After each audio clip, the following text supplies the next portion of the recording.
सभी को संग नमामि। आज संघ ने मुझे जो समन संघ का कंसेप्ट है बताने का जो आदेश दिया है। तो आज 14 अक्टूबर है और आज एक संविधान के अनुसार और जो कैलेंडर है हमारा आधुनिक उसके अनुसार एक विशेष दिन है। हालांकि वो विशेष दिन 14 अक्टूबर क्यों है, उस दिन बाबा साहब ने धम्म चक्र प्रवर्तन किया था दीक्षा भूमि पे नागपुर में। और वो दिन जो हमारे कैलेंडर के हिसाब से वो अशोका विजय दशमी कहते हैं, दशहरा कहें, अशोका विजय दशमी। तो वो हमारी जो है उस हमारे कैलेंडर के हिसाब से तो वो जिस दिन दशहरा होता है, अशोका विजय दशमी होता है, वही दिन होता है। उन्होंने वो दिन बाई चांस 14 अक्टूबर पड़ा, इसलिए कुछ लोग इसको ऐसा भी मान लेते हैं कि 14 अक्टूबर ही डेट थी। पर दिन हमारा दिन के हिसाब से अशोका विजयादशमी, तो हमारा 12 तारीख हम कह सकते हैं जो धम्मचक्र प्रवर्तन दिवस था, जिस दिन दीक्षा 10 लाख लोगों के साथ ली थी। और इसका अगर पुरानी बात करें तो 13 अक्टूबर 1935 को बाबा साहब ने एक हिंदू धर्म छोड़ने की घोषणा की थी, क्योंकि उन्होंने कहा था कि हिंदू धर्म में पैदा हुआ हूं, ये मेरे बस की बात नहीं है, लेकिन हिंदू धर्म में मैं मरूंगा नहीं, ये मेरे बस की बात है। अब ये ऐसा क्यों कहा, क्या कारण था?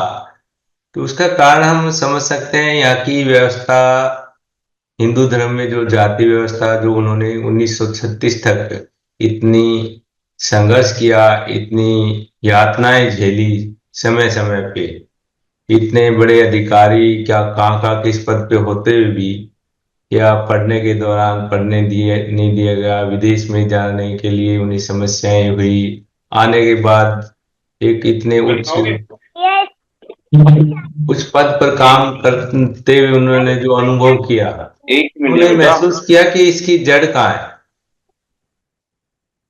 तो इसलिए उन्होंने 1936 में ये फाइनल किया कि ये इसकी जड़ है वो हिंदू धर्म है, और इसको अगर हम छोड़ेंगे तो हमारा कल्याण हो सकता है, तभी हम।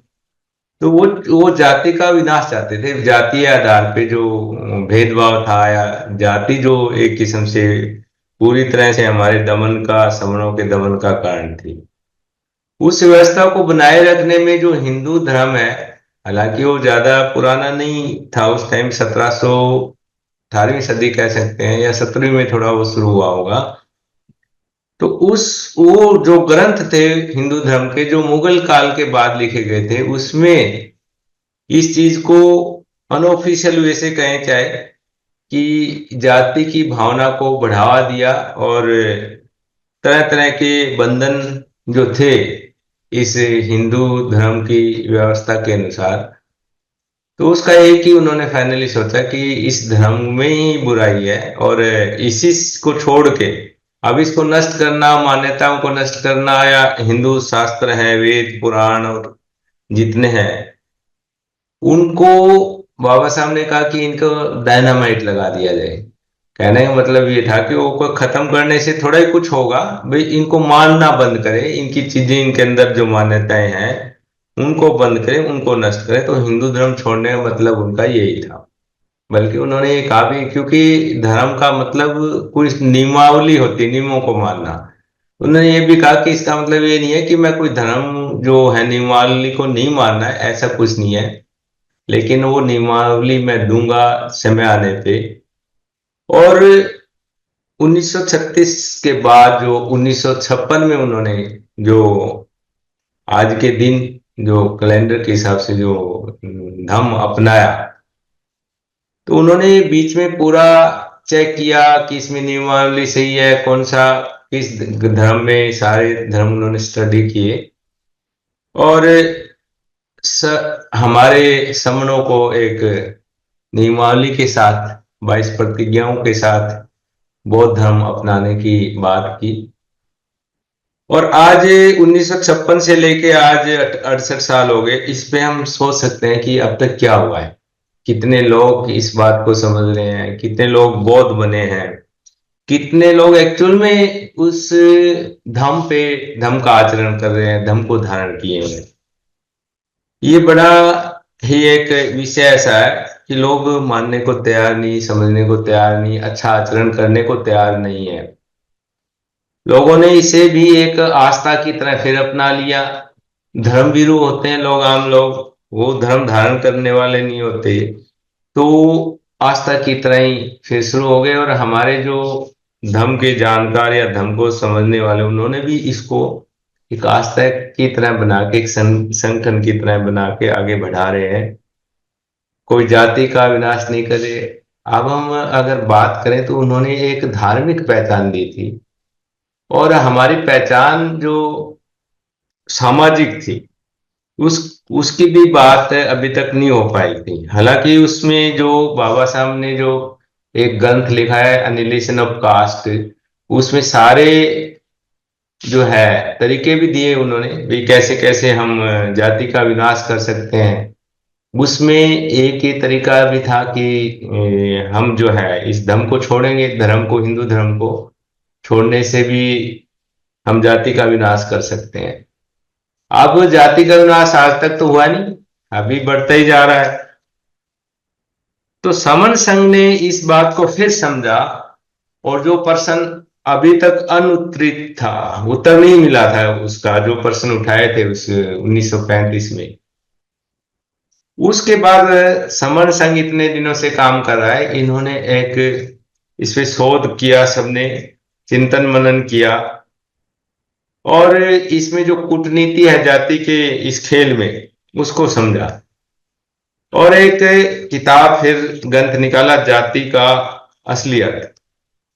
समर संघ ये मानता है कि अगर हम लोग इसका असली अर्थ मान समझ लेते हैं, और समन पहचान को और ज्यादा हमें समझने में आसानी होगी, क्योंकि समन पहचान हमारी पौराणिक और सबसे बड़ी पहचान है। पुरानी बात करें तो दो ही पहचान थी, समन और बमन। बाकी तो काम थे जो आज हम बात करते हैं, समझते हैं। पहचान की बात करें तो 8 तरह की पहचान लगभग है अब तक की। जैसे कह सकते हैं परिवार, गोत्र, कुल की पहचान कोई बताएगा, कोई काम की पहचान बताएगा। काम मतलब जो काम करते हैं वो पहचान। वो जाति, जाति कहते हैं जात करना, उत्पन्न करना। तो काम या जाति एक ही बात है, काम करना। काम को ही बाद में जाति बनाया गया है। धार्मिक पहचान है, या क्षेत्रीय पहचान है, या भाषागत पहचान भी कई बार, जैसे बंगाली बंगाली पंजाबी, इस तरह की पहचान भी, वो क्या है। लिंग, लिंगात्मक पहचान है। और अगर नाम रूप की पहचान है, नाम रूप वगैरह जो कई बार कहते हैं। और एक है हमारी लास्ट में जन्मजात पहचान। तो जन्मजात पहचान, पुरानी बात करें तो हमारी जन्मजात दो ही पहचान थी, समन और बमन। तो बमन तो बाहर से आजकल है, पुरानी पहचान करें तो एक ही थी, बल्कि समन ही थी। बमन तो बाहर से आया हुआ था, उसकी तो यहाँ की तो पहचान हो ही नहीं सकती, भारत की, वो तो बाहर की पहचान है। आज वो अपनी पहचान मान रहे होंगे, मान्यता आज तक दी नहीं समनों ने तो उनको। तो जो आजकल की जाति है, आधुनिक जाति का जो अभ्यास हो रहा है, उसमें हम बात करें तो एक पिता है, उसके अगर 4 पुत्र हैं, एक आईएएस है, एक इंजीनियर है, एक डॉक्टर है, एक प्रोफेसर है, व्यापारी है। तो ये 4-5 पहचान अगर हो, पिता की भी पहचान अपनी कुछ अलग होगी। तो इस जाति के सिस्टम में सैकड़ों साल जो काम करके दादा परदादा ने युद्ध में हारने की जो सजा मिली थी, मतलब युद्ध में हारने की सजा का मतलब जो पहचान क्या दी। काम तो सारे ही काम होते हैं, लेकिन ऐसे काम जो थोपे जाते हैं धक्के से युद्ध में हारने के बाद, जो हम करना नहीं चाहते, हमारी इच्छा के विरुद्ध जो काम थोपे जाते हैं, तो वो फिर काम निम्न स्तर के मान लेते हैं हम। तो जो उन्होंने जो थोपे, और फिर हमारे दादा परदादा या उनको जो काम कराए, वो पहचान दी। तो ये, या हमें पता भी नहीं कि उन्होंने किया कि नहीं किया, तो हम उस पहचान को पकड़े हुए हैं। ये पहचान जो है देना ही चाहेंगे, क्योंकि जो लोग हमारे को कम रखना चाहते हैं, हमारे को, हमारे समनों को नीचा रखना चाहते हैं, तो वो तो अपनी पहचान करेंगे ऐसी। वो पहचान जो हमारी, वो एक कूटनीति के तहत इसको बनाए रखने का षड्यंत्र रचा है। अब मान्यता की बात करें, अगर मान्यता कितना ही बड़ा, किसी को अगर मान्यता कम करनी है, उसकी पहचान को मिटा दो।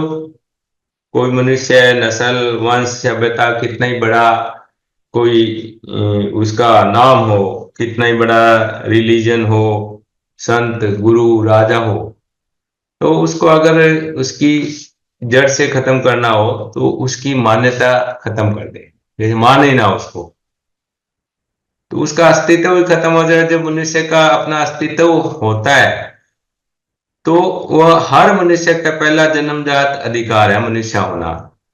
अगर किसी को मनुष्य है और उसको, उसके सामने कोई मनुष्य है और वो उसको मनुष्य को मनुष्य ही ना मानने से इनकार कर दे, तो कैसे कौन महसूस करेगा? इसे ही मान्यता कहते हैं। आधारभूत मान्यता है वो मनुष्य को मनुष्य की मान्यता है। अगर मनुष्य को मनुष्य की मान्यता देंगे ही नहीं, तो उसके अधिकार जो है ना, वो उससे वंचित कर सकते हैं उसको। उसको जानवर की तरह बिहेव करे भी, एक बार मान्यता नहीं, मनुष्य मनुष्य ही नहीं है, मानवीय उसको अधिकार ही नहीं देने।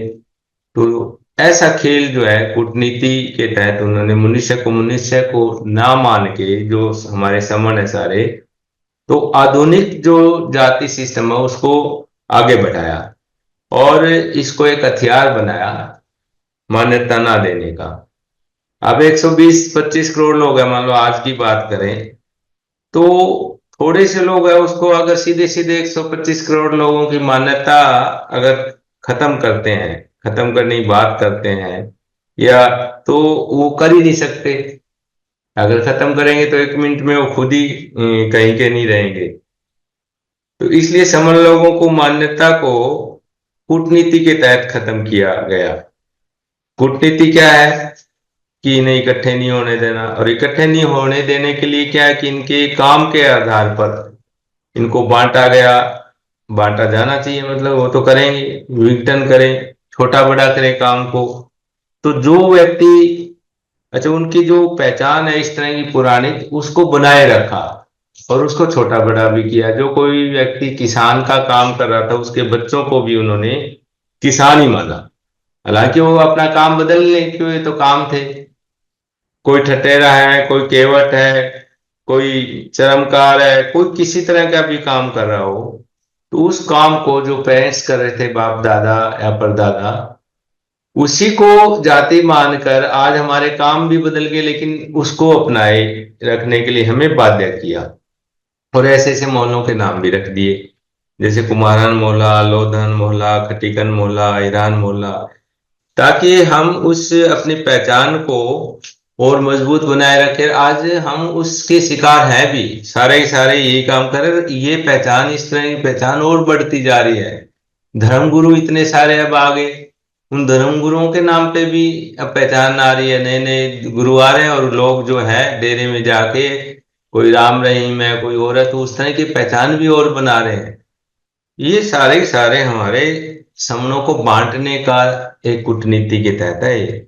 बाप दादा परदादा के काम से जाने जनवाने लगे हम भी, और हमारा कुछ आज चाहे कुछ भी काम हो, लेकिन हम पुराने उस नाम से है। यदि आप आज आईएएस भी बन जाते हैं, तो आपके परदादा दादा की जो नाम की पहचान है, उससे वो पुकारना उन्हें अच्छा लगेगा। क्यों क्यों पुकारेंगे हमें? आईएएस की मान्यता तो बड़ी है।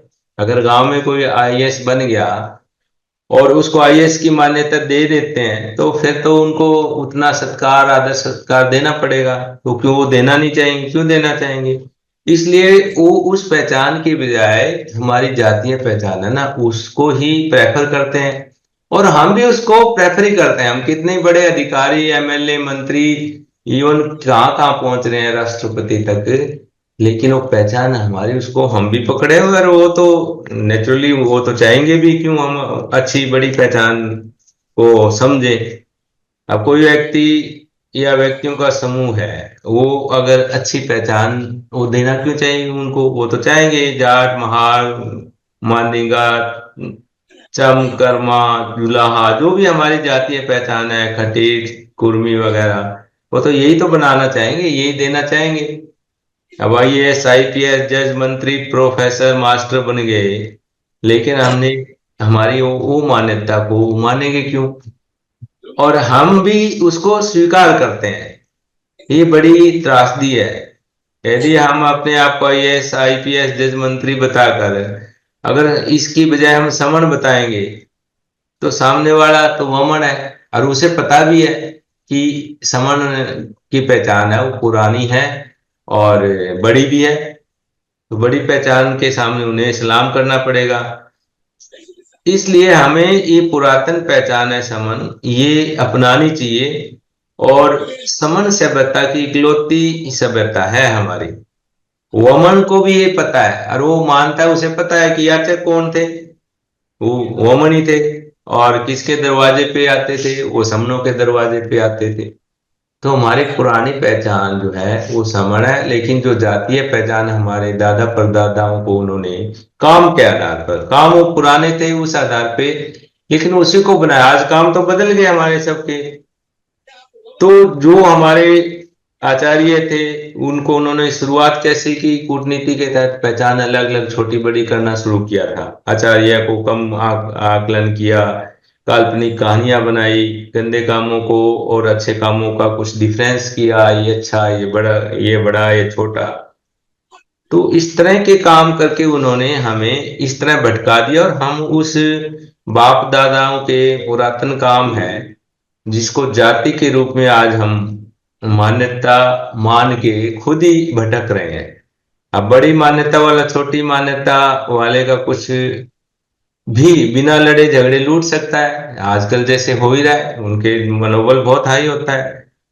तो उन्होंने इसको पूरी तरह से प्रचार किया, किताबें लिखी, काल्पनिक कहानियां भी बनाई, और ऐसे ऐसे विधान लिखे जैसे मनुस्मृति है, अभी बात जैसे कर रहे थे, इतने सारे ग्रंथ जो है बनाए, वेद शास्त्र बनाए, उनमें ऐसी ऐसी बातें लिखी। तो ये सब करके लीलाएं की है, जैसे मान्यता का विरोध करने वालों को सजा दी जाए, ये भी बहुत सारे तरीके अपनाए। ये सब सारे ही सारे तरीके अपनाकर नाजायज कब्जा करना जमीनों पे, या मान्यता देना, ना न्यायालय में न्याय नहीं देना, ये सब भी सारे के सारे तरीके लटकाए बनाए। जनसभा में कुर्सी नहीं देना, अभी सारी चीजें हम देखते हैं, और हम उसको स्वीकार कर लेते हैं। हम उस पे क्यों कर लेते हैं स्वीकार, कि हमने उस पहचान को ही स्वीकार कर रखा है। अगर हम समन से पहचान को स्वीकार करें, समन अगर कर ले, सबको माने, तो फिर तो हमारा मनोबल हाई होगा, और हम वमनों से ऊपर होंगे, और हमारा है भी ऊपर, पुरानी पहचान है, याद आएगी तो हमारे अंदर बहुत मनोबल होगा। तो समनों के कुछ लोगों ने, बहुत सारे लोग आज तक उस हमारी जो पहचान है उसको हालांकि भूल गए, लेकिन वमनों को मान्यता आज भी हमने दी नहीं है। वो वाली यहाँ की, वो बाहर के ही लोग हैं। तो उसका विरोध करने के लिए हमने चाहे कितना ही संघर्ष करना पड़े, हमारे लोगों ने इवन धर्म परिवर्तन भी कर लिए, लेकिन उनको विरोध करने के लिए धर्म परिवर्तन किए हैं, लेकिन उनकी पहचान को स्वीकार नहीं किया वमनों की।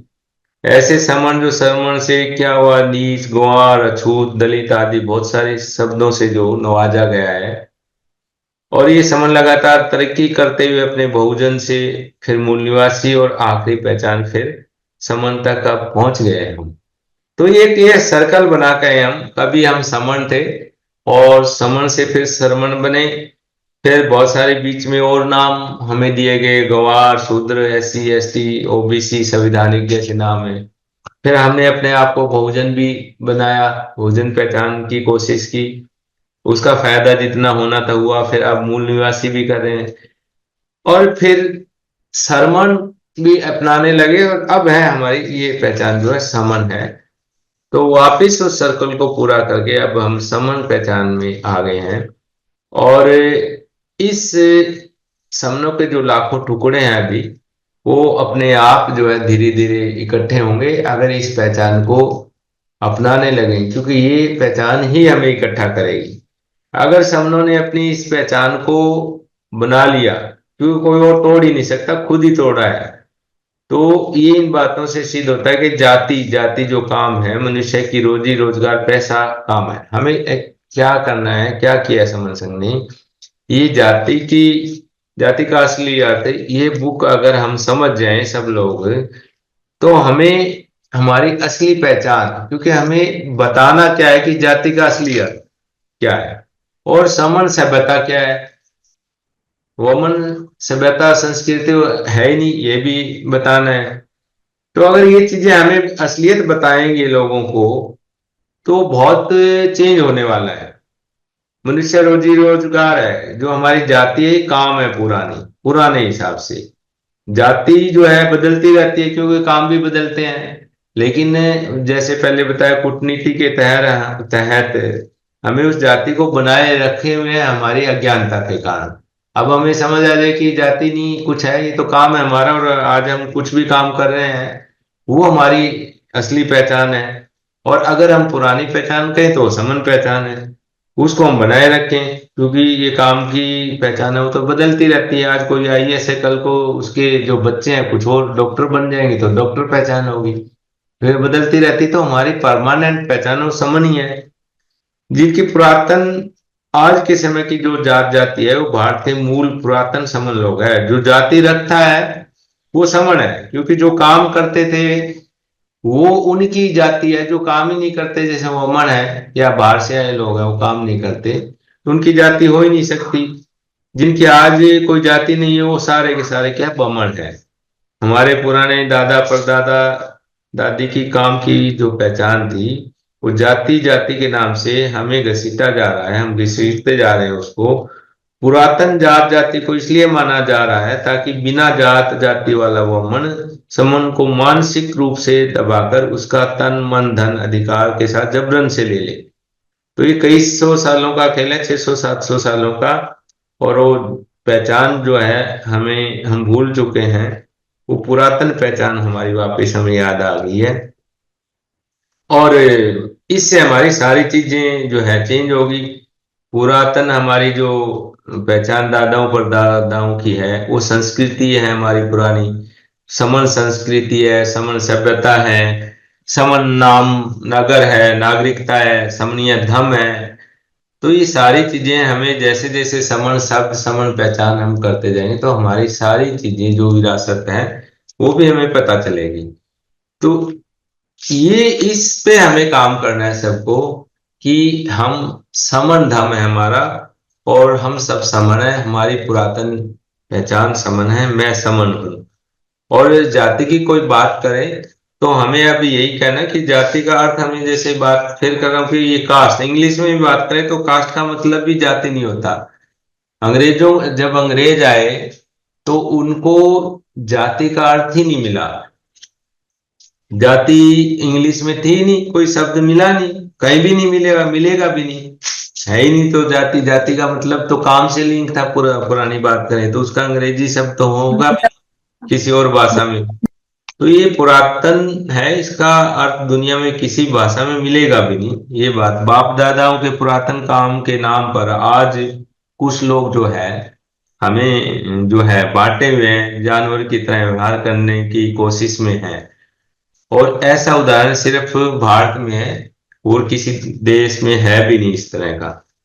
तो कास्ट जो है वो उसका अर्थ जात जाति या कार्य नहीं है।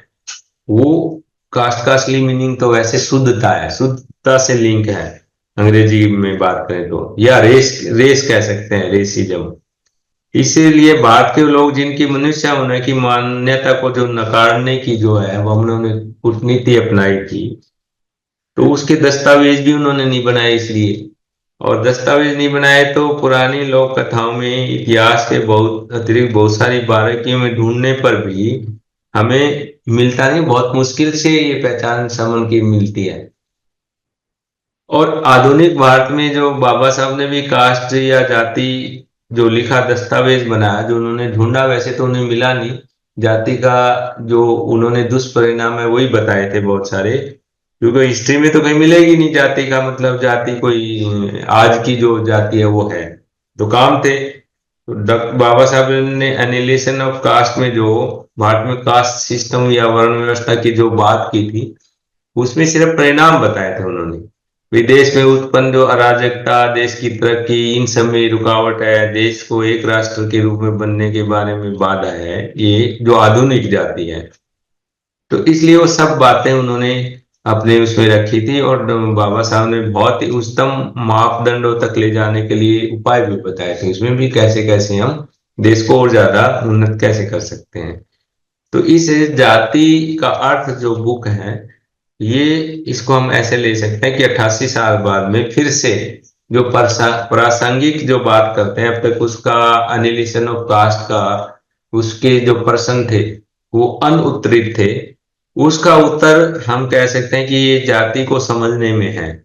और जैसे ही हम जाति को समझेंगे तो हमें अपनी असलियत पता चलेगी, और हमारी पुरातन पहचान है जो सबसे महान पहचान है और सबसे बड़ी पहचान है, वो हमें पता चलेगी। उसको हम अगर मान लेते हैं तो आप कह सकते हैं कि हम समण से पूरे के पूरे समण संग होगा, समण राजा होंगे, सारा शासन हमारा होगा, और हम अपनी बहुत सारी जो अधिकार है, बहुत सारी हमारे साथ इतना सुख कुछ हो रहा है, वो सब से हम छुटकारा पा लेंगे।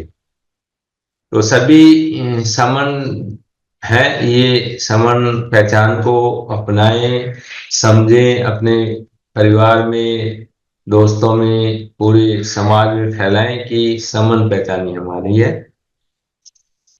तो इसी के साथ मैं अपना जो है जो समन संघ का कंसेप्ट है पूरा करता हूँ। इसमें मुझसे कुछ गलती हुई हो तो संघ मुझे माफ करे, संघ मुझे माफ करे, संघ मुझे माफ करे।